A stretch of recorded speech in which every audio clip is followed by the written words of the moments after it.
happen. I really don't. Are they going to pick ones right afterwards? Are they going to pick twos right afterwards? I think there's so many options you can go with. But let's see what happens, Stacks. Soniqs versus Rogue, run away. One thing you can probably expect to not happen, I don't think any of these teams are going to pick ones, as Andy got a quick shot on Taroko. Neither has chosen ones, neither has won a 1v1 so far today. ZPS getting the scoring started, all set up by that quick win by Andy. Taroko got stuffed by his own post on the attempted save, and there was no follow-up coming. Both of Rogue's defenders still rotating back into the play. The ZPS was there to pick it up first, gets the first goal for Soniqs. Some of those stats going to be a little bit skewed. Remember, Rogue did run into kind of a buzzsaw. I think clearly the #1 team in this tournament, Space Station Gaming. And yes, they were one of Daniel's 2 victims earlier today. Here goes T. Corral. Flip reset to leave it for ZPS, but Aqua's there, so is Gyro. And Andy will just split the difference with Taroko being forced to kind of serve as the last line of defense, and then that sets up Aqua, and ZPS has to get back in a hurry. One thing we're seeing, Jorby, constantly now in North America, the teams that can defend their backboard or their back wall in general are by far more successful, and that sounds kind of like a, well, duh kind of take, but we see some of the top teams with a lot of whiffs coming off that back wall, and some of these up-and-coming teams, they have that down pat. And especially dangerous in 3v3 when you can always have a player up ready just in case you end up missing that ball. Cleared out downfield here by Andy and punched again, but defense is, you gotta be really good at it with how good the mechanics are getting in general. You know, there's not a wealth of mechanics on the field in this matchup. You certainly have players that are good mechanically, but, you know, comparison to other teams in North America when you're talking about backboard defense, is you gotta have that on lock, because all of a sudden it gets harder to defend the backboard the more mechanical of a player you're playing against. And you do have a lot of that on Soniqs. You have a little bit of that on Rogue with Aqua, but we'll see which team defends a little better. Right now, T. Corral got a great touch, a great bump, and he has to play his own ball out. ZPS through the corner. Andy waiting right there to play the follow-up as everybody's kind of turtled up defensively. Aqua quickly downfield, but there's nothing there. That just one win is going to come right back in, and we'll see all these demos at the midfield line, and who comes out on top there. It was a 50-50 between 2 teams getting demolished, one on each side, as Taroko could not find Gyro. Aqua just throws another downfield, waiting for the Soniqs to kind of give away an opening, and none are coming as T. Corral brings it right back into the Rogue end of the field, and Gyro found a seam to clear this ball away. But again, the problem is with all these big clears, Jorby, they're not finding teammates, they're not getting the follow-up touch. Soniqs are bringing it right back in, as Andy does there. Yeah, Soniqs have been just allowed to march back down the field. Rogue are constantly fighting for the neutral zone. Even right there, Taroko shuffles it out to the side. Gyro's gonna come in. You see the whole back wall there. Gyro gets one touch onto a Soniqs defender. Aqua's got control now, but he's out of boost. You see Taroko and Gyro both playing the loss there. T. Corral gets back to the 50, and Taroko ends up giving up the play. That's a chance for ZPS, but he gets back to his own touch. This particular combination for Rogue does not have a 3v3 win today, and they're down 2-0 to T. Corral. It was Gabe, the coach, that subbed in for their very first game, the only 3v3 that Rogue has won against Xset over on the B stream. Shout out to Spaceman, who had to watch his team play again. And now a 2-0 lead for T. Corral and the Soniqs. Minute 39 to go. Rogue's 3v3 struggles continue. I'm not sure why Aqua went out wide on that touch from Taroko on the goal that went in. Almost made up for it right there, but it's taken away. He's expecting Taroko to push that ball out to him, but he's the last man back on the play. And you gotta know a Soniqs attacker is waiting for that challenge on the other side. And I feel like that's been Aqua's problem a lot of the times on Rogue. Well, it feels like a lot of the time the onus is put on Aqua to try to make those crazy goals happen for Rogue. I really think he puts himself into bad spots sometimes positionally, and he makes life harder for Rogue's rotation in general. This time, ZPS, I mean, ZPS has looked like one of the faster players in the lobby so far, but it's all set up by T. Corral here, drilling through 2 defenders. ZPS has always been a very wily, opportunistic player. And with T-Corell and Andy to set the table, you can expect ZPS to get a ton of goals. Here goes Taroko trying to get one for Rogue. You'd be happy with that. Instead, ZPS with the stop, and he almost scored over 2. Follow-up from Andy, gonna slow it down. He's not in any rush, and because you can't rush perfection, Taroko does get there to make the save. Aqua trying to push that ball downfield. But this is very comfortable for Soniqs, and I'm thinking about Aqua putting that ball in and starting the clock for the Rogue comeback. Yeah, 37 seconds left. I'm still thinking about game 2. Yeah. That's the thing is, if Rogue, so if Rogue loses, do they do 2v2 or 1v1, right? Either 2v2. Team wanted 1v1, so they're gonna do 2v2. It's Aqua Gyro, right? You would have to imagine yes. And then Taroko slam one to the backboard. Andy's got that clear. There's at least some pressure here out of Rogue. Less than 30 seconds. Aqua, can he pop one out to Gyro? It certainly can, but he just didn't hit it on target. Taroko does with 22 on the clock and hold everything for just a moment. There's still a little bit of life here in Rogue. So you saw ZPS jump down off the back wall to try to hop the passing lane, and he just wasn't on target. Instead, the ball went somewhere else, and that left the gap open for the next shot to happen for Taroko. And now they go for the fake kickoff. Here they come down the field. Taroko got the 50 in front of the box. Goal! It's like 20 seconds of gameplay. 3 goals for Rogue. 21 to be exact. They scored with 37 left, and we're like, okay, well, I mean, 37. We're still kind of looking to game 2. We're looking to overtime now with 16 to go. All of a sudden, Rogue comes storming back. And Andy has watched this game turn completely on its head. 50-50 goes out towards Gyro as he almost chased it down. He'll streak down the side, throw one to the corner. T-Corell wasn't ready for it, but Andy trying to bring this down to ground. And yeah, if I'm Aqua, I don't let this touch down. They've got all the momentum, but this will touch down. We go to overtime. Oh man, Rogue have completely taken over. Can they keep that momentum on the kickoff? No, T-Corell wins it! It's in! Soniqs hold on to the game, and try as they may, heroic comeback mechanics involved, but Soniqs win it regardless. After all that, you lose on a kickoff goal. I had a feeling. I had a feeling, because you were saying at the end, you're like, oh, Rogue, they have all the momentum. Why not play it? Because overtime kickoffs literally kill momentum so many times for teams. How many times do we see a 0-second goal go in, or like a goal with 5 seconds go in, and then, okay, next kickoff, oh, we lost. That's Rocket League. I'll tell you what, I know we're going to see a ton of them when we inevitably get to our 1v1 matchup, whenever it is. I absolutely despise kickoff goals in a 3v3 setting. Come on. T-Corell loves them.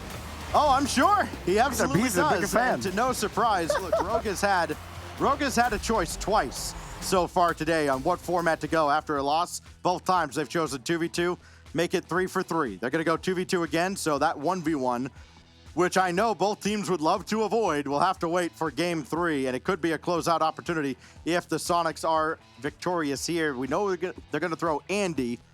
Have to imagine maybe T-Corell would be the no, I think ZPS was looking pretty good. I thought ZPS was looking good, but T-Corell is the more mechanical player. It does make sense to go with him. I'm just all about the hot hand, Stacks. I'm all about this narrative. I'm pushing it. Yeah, well, T-Corell's got 2 out of those 4 goals. He had the overtime winner. He's on the pitch, and he's watching Aqua score as Rogue gets a lead quickly. T-Corell coming back, waiting for that catch, and he does get the first touch, but then Gyro screens him off the ball. And so that play all set up by Gyro. T-Corell, not a bad idea to try to catch that ball, trap it, give yourself a chance at a 50 in front, but it didn't anticipate Gyro not quitting on the play and forcing you off the ball. Oh my goodness, that's in too. Why is this in? Hang on a second. Magic. On the kickoff, Andy rotating back, got the boost, and T-Corell, I think he just should have had that one. It was an awkward kind of angle, but he kind of times his flip weirdly, and it doesn't go in. Or it does go in, and he does not get it, rather. This is the only format where Rogue has a winning record so far tonight as Aqua slams one home right on the doorstep. Make it 3-0. A hat trick 18 seconds in. Oh, this just doesn't stop. Win the kickoff, win the game. You think kickoff goals hurt in 3v3, but they hurt even more in 2v2. Don't have to mention 1v1. I think we're all very familiar with how angry. Oh, yes, we are. 1v1 kick. Aqua and Gyro that won the 2v2 earlier today against Xset in their opening round match. The only other 2v2 they had to play, I believe, was game 5 when they, again, beat Xset. There's their 2 wins. The other, of course, was Space Station Gaming, where they were swept. And if you're a Rogue fan, I'm going to take it easy on you. We don't need to talk about it. Andy getting on the board here for the Soniqs, and they get one back. We're still in the first minute. It feels like we've been here for a few with all these early goals. Well, that's a big relief for Soniqs, and Andy in particular getting his first goal of this series. How about that goal by Andy? Really nice. Got the catch underneath the left side of the ball to pull it wide of Gyro's approach. It's a nice little move from Andy. But ball sniffed out by Aqua. He's gonna have to contend with T. Carell, who handles the ball nicely. But Aqua's been a fiend in this 2v2 so far. Granted, most of the Rogue's goals came literally right after the kickoff. This time, not this time. Gyro works for this one off the 50. Gyro, welcome to the scoring sheet. What a win over Andy. And I think that is almost Gyro lulling them into a false sense of security. He had chances to dive in. He came up, he peeled off, came up, he peeled off. And then as they start to break out of the zone finally, Gyro just puts it in park with the backflip, wins that, scores, and then he makes the stop on the ensuing kickoff here. Aqua gonna have a tough time with that one bouncing off the wall, but he's got it. And now Gyro, oh, maybe hoping Aqua would have jumped there, but it works out okay as Rogue get back downfield, and Aqua all the way across. He's gonna try and work. T. Carell coming back in. He will get there to clear away. Andy very happy that that ball wasn't immediately put into the net as he comes back for the clear. Now T. Carell left with 38. Perfect cutoff on the pass. This gives Andy a chance at it. This should be a goal. It is. Andy puts it in. Good work from Soniqs to cut the lead. No lead is safe. Whether it's 3v3, 2v2, certainly not 1v1, and certainly not with these two teams. They can score in bunches. Andy gets one there. T. Carell picking up a second assist here in this game. 3 for the series. He's been very active, whether it's 3s or 2s for the Soniqs. Now Andy, given just a little bit of time, they're coming in from all angles, and he avoided all of it. And now Aqua's kind of made a mess of this. Just got to play it back to Gyro, who did not boom it downfield. And T. Carell can catch this, and maybe a little more possession than Rogue would have bargained for coming out of the Soniqs. Andy doesn't have the second touch, and Aqua can finally just casually walk this out. Did he score this from here? No. Gets shuffled off the ball by Andy. You never know. Trying to carry it out. Oh, I thought he had it, but Andy's gonna get the ball again. Now Soniqs lost the ball, trying to get that momentum back, but they're having trouble having to respond. Look at T. Carell locked on the backboard with only 23. Had to expend, really just hoping to get that boost as the play shuffles towards the right. And Andy trying to force that ball back to T. Carell. He gets it, going downfield as well. I like how the Soniqs approach their 2s rotation. They play close, even when they're on lower boost. They will leave sometimes, but most of the times you'll see T. Carell sitting in that passing lane, making sure to cut that off. Andy backing this up, gets a hard touch, needs to buy T. Carell time. I think that the synergy's there for the Soniqs team, but T. Carell just misread that completely. That one on T. Carell completely. He misreads the ball, tries to time it early. You see the jump come really right before the bounce happens, and he gets punished for his read. He went chasing a waterfall, and he came up empty. 3-goal lead now for Rogue. Gyro adding his second of this game. And they slow things up off the kickoff, so there'll be possession for Soniqs. And then Gyro from the heavens right at T. Carell. And Aqua now to try and clean it up, but T. Carell with the save. And Soniqs, they thought they were real clever there. Now they just kind of go brute force, and Gyro avoids T. Carell, makes the stop.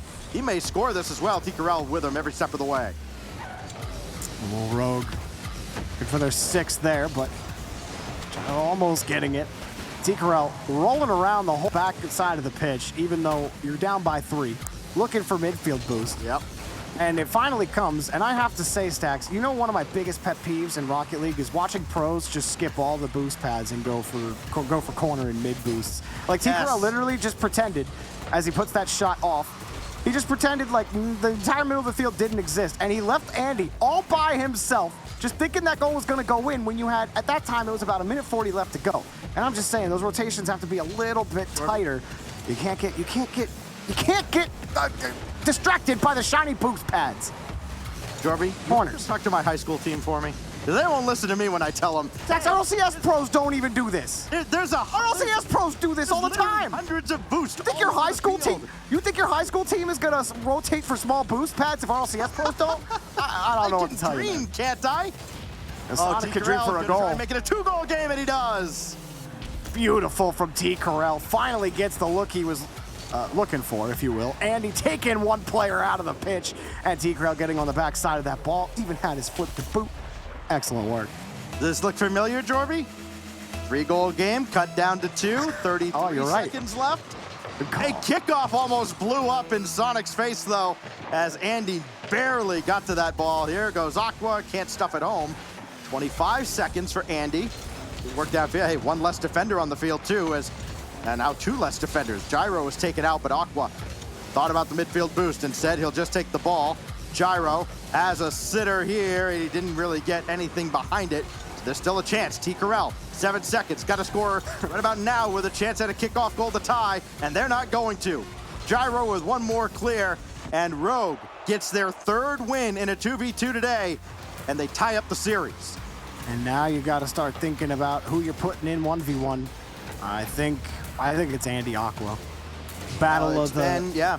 I mean, it's been Taroko, T. Corral, Andy, and Aqua have all played 1v1s today for their respective sides. And of course, with ones being the format we haven't seen yet, we do have to go to 1v1, and then the loser there gets to at least choose what to play next between 3v3 and 2v2. But of course, as we talked about with that last series, Jorby, between All Mid and Oxygen, the winner here has a commanding lead in the series, albeit just the one game, because even though it didn't work out for Oxygen, you cannot lose without having one more choice. I do think Soniqs are kind of benefiting no matter what, though, because they get to go back to 3v3, and I think that it depends how ZPS looks in the next 3v3. We're going to do 1v1 first. We're not going to 3v3 yet. But I thought ZPS looked really good in that 3v3, and I actually thought Andy ZPS would have been a good duo. I don't know if, I don't feel like T. Corral was really seeing the game too well in that 2v2 match. So if it ends up coming back after that 3v3 and Soniqs have to clutch up in a game 5, I think 2v2 maybe consider ZPS, but we'll think about that. I think I'm getting a little ahead of myself. We'll see which 2 players we get. I think it's going to be Andy. Yep, Andy versus Aqua. That makes sense to me. I think Andy looks very consistent behind the ball right now. Makes sense. And Aqua, obviously, your mechanical maniac over on Rogue. You got to go with him. You know, Jorby, there's been some T. Corral slander there, and I'm sure there are a lot of T. Corral fans in the chat right now that are saying, Jorby, don't comment on pro play, please, unless you're a highly ranked player. I'm talking like Plat 2 or above. Here we go. 1v1 on the way. And Aqua can't keep this out. Andy will score first, 4 seconds in. Works out okay for the Soniqs. Oh, yep. Andy just ends up flipping to the side of the ball. Aqua flipped on the wrong side, and that led to a quick kickoff goal for Andy. How many of those are we going to see? Neither of these teams want to play 1v1. They do everything they can to avoid playing it. Yep. They are combined. They're combined 0 for 4 in 1v1s. Aqua bar down. He just watched. This is in slow motion as Andy's got 14 boosts at a dream, and Aqua's just like, nah, here. It's almost like watching those freestyle events. It's like, nah, here you go. I'll go back. I'll just kind of watch this. Aqua run to the backboard, and that's an impressive job catching this and making this follow-up save. Can he get there quickly enough? No, Andy's going to be able to get back and at least give a look defensively, and going to the corner did not cost him. Andy's had really solid recoveries so far. It's promising, especially on that last shot. His recovery was almost perfect to recover. And that 50 as well. Can actually go for that corner boost, knowing that Aqua's gonna have to come back to get behind the ball. And Andy still got the push. Trying not to get chipped by Aqua's post. He's gonna dump that ball out, recollect in midfield. Wait for the push again. Andy currently driving. Aqua's starting to look. Get that first boost steal. That's good to keep the push up. That's a risky touch. You've just given Andy a free one, but he puts it down onto the ground. Aqua, not a lot of boost left here, and got the midfield, so no damage done as Andy launches it by. Did Aqua just get caught out? Oh, he just made the save. Yeah, barely, but doesn't have a whole lot of boost in the tank. Andy's got him dead to rights, and he scores right down the middle. Aqua burned all of his boost, falling into his own net, and the ball followed him not long after. Yeah, easy shot there for Andy, and I think that was just kind of a build-up as Aqua was really diving for a lot of those challenges. You see Andy only really left that ball when he knew he could go get boost. He stole away Aqua's options and made life really difficult. Forced Aqua onto the small pads, meaning every single time he's going to go for a challenge, he's pretty much going to extend most of his boost. And the few times he was able to get boost, he didn't have control. Andy was behind the ball and was able to deliver those goals. That's a nice one from Aqua, and Andy forced own goal. Nice job by Aqua. He did all he could to keep out the initial effort, then just could not get out of his own way. Just crossbar, post, Andy, goal. Everywhere but away. Yep, everywhere except where he wanted to put the ball. Hate to see it. Oh, this could be trouble for Aqua, though, as he's going to back off and give Andy boost and ball and space and the flick, but Aqua made the save. Yeah, not the best flick there from Andy. No, Aqua going for that boost. Now it's got the ground pop air dribble, but he didn't need to get the bump. Nice job from Aqua taking away that option from Andy, and he's got the tying goal. Yeah, I mean, just the threat of the bump is enough. He's screening Andy off the play, made him wait a little too long, and Andy not able to keep that out. And with 3 minutes left, just like the first 2 minutes didn't happen. We're all squared. Aqua just peels off this one. Bold strategy. We'll see how it works out for him. Almost it's a good one. I think it just kept that out. Well, I think it's one that can really work. You can't go to it every time, but when you haven't been able to win those kickoffs, I think it's a good mix-up. You know, you might see that happen a lot in your ranked games, and those players are bad at it. But Aqua winning a massive challenge there. He's good at it, and he's going to get the goal and give Rogue a lead about halfway through this 1v1. I believe it's 3 unanswered now out of Aqua, as he's got it rolling now, coming up on the halfway mark. And of course, 4 players, 2 on either side, watching very anxiously to see who will have a choice, who will be on match point going into a crucial 4th game. Still a lot of business to take care of here between Aqua and Andy. Aqua's not going to land cleanly, so Andy can take over. And oh, he put a lot behind this. Aqua stays with it, falls into the net. This time the ball's not coming in, and it's Aqua with a big clear. And can he turn on this? He sure can. 2-10, 2-goal lead. I think Andy is getting a little too lax. He comes across on that challenge, and really a poor approach. He jumps to the side with a lot of speed going sideways, and then as soon as he flips over, he kind of just skirts off the ball because he's having to make up for the lost time that he spent going to get that corner boost, thinking the flow of the play will probably go over there, but Aqua getting that first save, it bounces straight back out, and Andy's all of a sudden out of position. So he was already not going to be in a good position to make that challenge favorable, and it all started with where he went after that initial shot. And Aqua's going to do it again, and this is just completely fallen out of Andy's favor. He pulls off again, going for that corner boost, waiting along the back wall. You had it. You had that touch, but it's the timing on the flip. He's again behind it. His nose isn't behind the ball, it's to the side of it, so when he front flips, he gets no power onto it. Andy's approach on these challenges, not the best, and Aqua's punishing. 4 goals and an assist in the team portion of our first couple of games. And now 5 goals here for Aqua as he has figured Andy out. And now it's Andy that has to make the mid-game adjustment. That's a good one as Aqua got caught up on the wall. He thought he had a lot more time than he did. Andy gets one back to stop the bleeding. Yeah, good carry from Andy. Aqua does pull off, and like you said, the ramp slowing down his approach. It's one of those where you think, okay, I can cut across, I can jump, make the 50 happen, but going up that ramp, certainly a risky choice for Aqua as he slows down, trying to catch Andy out. On the kickoff again, trying to play reactionary to it, but Andy's got a chance to come back big time in a demo to set it all up. Winner puts their team on match point to reach the top 4. An important milestone here in this North American Gamers Without Borders tournament. Andy has all day to shoot this, and Aqua tracked him the whole way. 50 in the tank, that's plenty as he can get downfield. Down to 18, and Andy's got to give it, or Aqua has got to give it up. Oh, what a win, though. Can he turn around on this one? Andy's going to have time to get back and save this away. Wasting a lot of time for Andy. Oh, Aqua just gave the ball up. He doesn't know that Andy doesn't have any boost. Andy uses the little bit he's got to get the flick. Try to push Aqua off the ball, but he's just got too much control and too much boost. Now he's forced the whole way back as Aqua goes the other way. Reset available. What a shot! Aqua puts it in the back and maybe puts this out of reach for Andy. Ellen's Pride, the 6th goal here out of Aqua. Boy, did he make it look pretty. Andy thought he could track him the whole way. Not the case. Getting doubled up now by Rogue's Aqua. The young stud who was brought in to elevate Rogue. And he's doing exactly that. Oh, what a win there, too. Andy thought this was going to roll down for him. And now he's got to burn some boost, get around on a shot. He does. Needs one more touch and doesn't have it. Oh, he just ran out of real estate. Oh, hit off the post, too. Aqua was there to cover it just in case he got any closer. Try as he may, I think the door's closed here for Andy.